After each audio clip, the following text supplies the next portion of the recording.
আসসালামু আলাইকুম। আমি আরিফ আহমেদ আপনাদের আমন্ত্রণ জানাচ্ছি it's my life YouTube channel অথবা ফেসবুক পেজে। আজ কিন্তু আমার বড় ছেলে আরাফের জন্য ছিল একটি কাঙ্ক্ষিত দিন। কারণ আজকের এই দিনটিতেই ও কিন্তু হাতে পেয়ে গেল ওর কাঙ্ক্ষিত ভিডিও গেমসটি। আসলে ঈদে যেই সালামিগুলো পেয়েছিল সেই সালামির অর্থ দিয়ে কিন্তু ওকে আমরা এই ভিডিও গেমটি কিনে দেওয়া হয়েছে। পরিবারের একেকজনের কিন্তু একেক রকম মত ছিল ওর হাতে এই ভিডিও গেমসটি তুলে দেওয়ার বিষয়ে। তবে আমি এবং আমার ওয়াইফ একেবারেই স্থির ছিলাম যে আমরা আমাদের সন্তানকে এই ভিডিও গেমসটি তুলে দেব।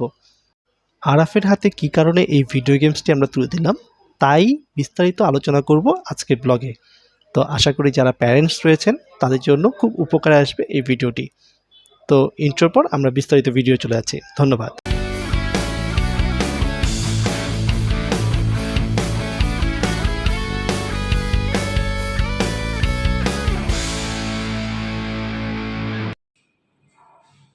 কই যাচ্ছ? সেদিন একটু আগে থেকেই অফিস থেকে চলে আসি আরাফের এই ভিডিও গেমস কেনার উদ্দেশ্যে।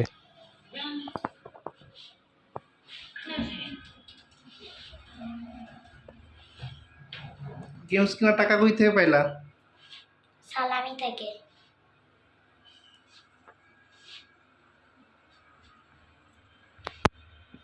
যেমনটি আপনাদের বলছিলাম যে আসলে সালামি থেকে ও কিন্তু টাকা একেবারে গুছিয়ে রেখে সেই টাকা দিয়ে আসলে ও যাচ্ছে ওর এই গেমসটা কিনতে। তো আমরা দুজনেই একসাথে রওনা দিই বাপ বেটা মিলে।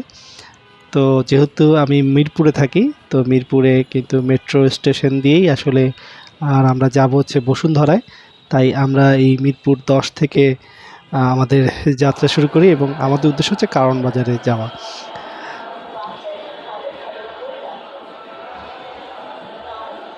আসলে আরাফের এই জেনারেশনটাকে দেখলে আমার আসলেও একটু হিংসা হয়। কারণ ওরা এত একটা ভালো সময় এসছে আসলে আমাদের দেশে বা আমাদের দেশে জন্মগ্রহণ করেছে, যে কারণে ওরা কিন্তু এই দেশে একটা বড় ধরনের চেঞ্জ দেখতে পাচ্ছে। যেটা হয়তোবা আমার জেনারেশন বা আমার বাবার জেনারেশন তো অবশ্যই না। তারা কিন্তু এইসব ফ্যাসিলিটিস কখনো চিন্তা করতে পারেনি। বাট আমরা বলা যায় যে একটা ভালো সময়ে এসেছি এবং আমাদের পরের প্রজন্ম যারা রয়েছে, এই আরাফের যে প্রজন্ম, তারা কিন্তু একটা বড় ধরনের ফ্যাসিলিটিস পাচ্ছে বা বড়ভাবে একটা পরিবর্তন দেখতে পাচ্ছে আমাদের দেশের মধ্যে। আসলে আমাদের দেশে অনেক নেগেটিভ জিনিস থাকতে পারে, তার মধ্যে কিন্তু যেগুলো পজিটিভ দিক রয়েছে তার মধ্যে এই মেট্রো রেল অবশ্যই একটা অন্যতম ভূমিকা পালন করে। কারণ এই যে এত অল্প সময়ের মধ্যে আপনি এক জায়গা থেকে আরেক জায়গায় চলে যাচ্ছেন এবং একেবারে হ্যাসেল ফ্রিভাবে, এটি কিন্তু আসলে আমরা আজ থেকে হয়তো 10 বছর আগে বা 5 বছর আগেও কল্পনা করতে পারিনি। তো আরাফ কিন্তু ওর সিট পেয়ে গেল। আসলে সিট ছিল না। তো এক ভদ্রলোক আরাফকে দেখে তাকে কোলে নিয়ে বসলো। তো আরাফ কিন্তু বেশ একটু লজ্জাই পাচ্ছিল মনে হয়।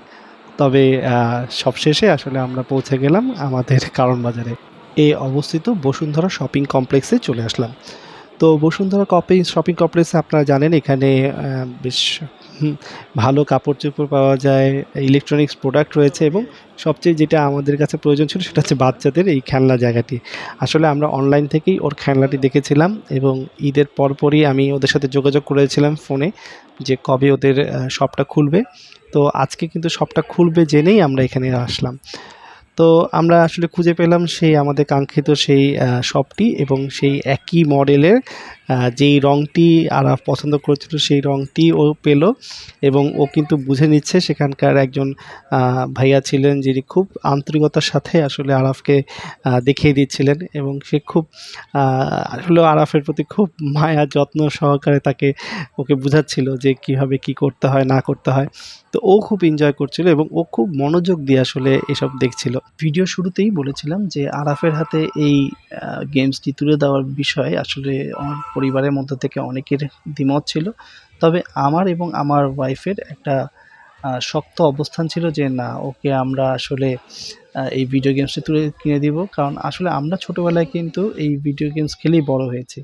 আর ভিডিও গেমসের যে আসক্তির বিষয়টা সেটা কিন্তু মোবাইলের তুলনায় অনেকাংশে কম। তো সব দিক বিবেচনা করে কিন্তু আসলে আরাফের হাতে এই ভিডিও গেমসটি তুলে দেওয়া, যেন মোবাইলের আসক্তি ওর মধ্যে না আসে।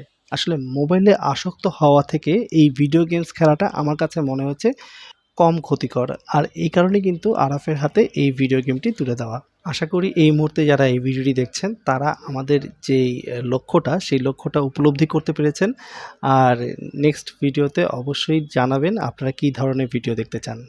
আজ এখানে বিদায় নিচ্ছি, তবে খুব শীঘ্রই দেখা হচ্ছে নেক্সট ভিডিওতে। ততক্ষণ ভালো থাকবেন, সুস্থ থাকবেন। আল্লাহ হাফেজ।